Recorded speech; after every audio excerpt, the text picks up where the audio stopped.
नमस्ते बच्चों, कैसे हैं आप? ठीक होंगे आप सब लोग। तो आज हम डिस्कस कर रहे हैं कि हमें जो एक बहुत कम टाइम रह गया है, जो हमारा प्रीशियस टाइम है, हमें उसे कैसे यूटिलाइज करना चाहिए। तो सबसे पहले हम डिस्कस कर रहे हैं उन बच्चों के बारे में जिनका 90% सिलेबस पूरा हो गया है और अब वो सोच रहे हैं कि हम किस तरह से प्रिपरेशन करें कि जिससे उनके एग्जाम में 100 मार्क्स आ सके। तो हमें क्या करना चाहिए? हमें सैंपल पेपर करना चाहिए। सैंपल पेपर को बड़े ध्यान से करना चाहिए। सैंपल पेपर करने का भी तरीका है। 1 मार्क्स के क्वेश्चन आप उनसे पढ़ लीजिए सैंपल पेपर से, लेकिन जो 3 मार्क्स के या 5 मार्क्स के क्वेश्चन हैं, जो लॉन्ग आंसर टाइप क्वेश्चन है, उन क्वेश्चन को आप सैंपल पेपर से पढ़ें, लेकिन उनके आंसर को एक बार बुक से देख लें। हो सकता है कि कभी कभी थोड़ा सा क्वेश्चन हट के आ जाता है, तो वो हमें पता लगेगा बुक से। और दूसरी बात, जो टॉपिक आपके तैयार हैं, एक बार उनको बुक से जरूर देखें कि लास्ट में जो आपने कुछ छोड़ दिया है, कभी वही एग्जाम में रखा हुआ मिले। तो टॉपिक को एक बार बुक से देख लें। जिन बच्चों की तैयारी बहुत अच्छी है उनके बारे में बात कर रहा हूं। एक और बात, आपको मॉक टेस्ट देने चाहिए। आपको 3 घंटे बैठकर मॉक टेस्ट देना चाहिए। और सबसे मेन बात, इस बार ये ध्यान रखना है आपको कि जो टेस्ट आप दें वो मास्क लगाकर दें।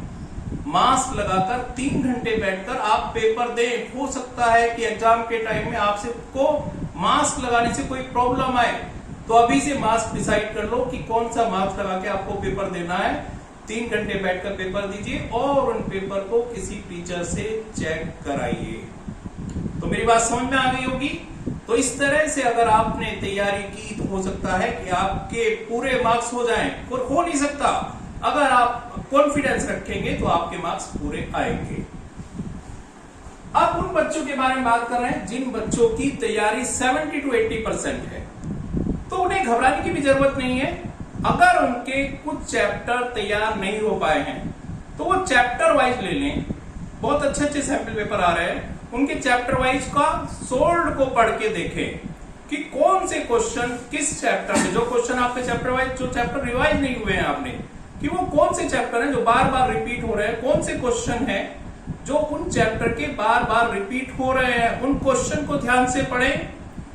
तो आपको घबराने की जरूरत नहीं है, आप निश्चित रूप से अच्छे मार्क्स लेकर आएंगे। लेकिन जिनकी तैयारी बहुत कम है, किसी वजह से जो अभी तक पढ़ नहीं पाए हैं, जो मुझे बहुत सही अच्छे उनके साथ मैं हेल्प करना चाहता हूं, तो मुझे उन बच्चों के बारे में सोचना है सबसे पहले। तो वो बच्चे भी घबराए नहीं, अभी टाइम है। आपको करना क्या है?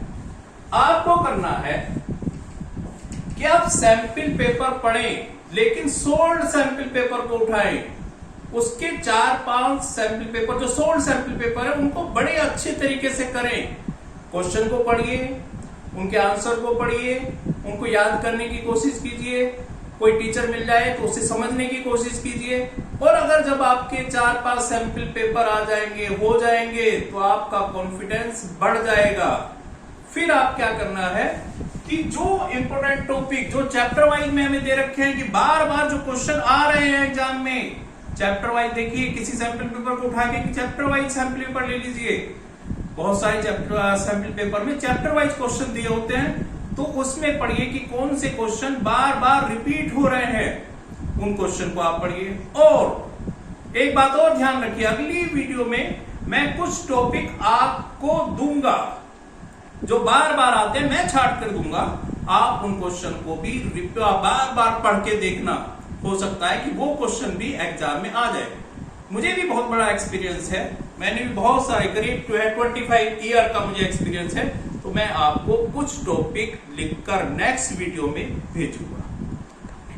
तो ऑल द बेस्ट बच्चों, बहुत तैयारी करो, अपना ध्यान रखो, बाहर बहुत कम घूमो।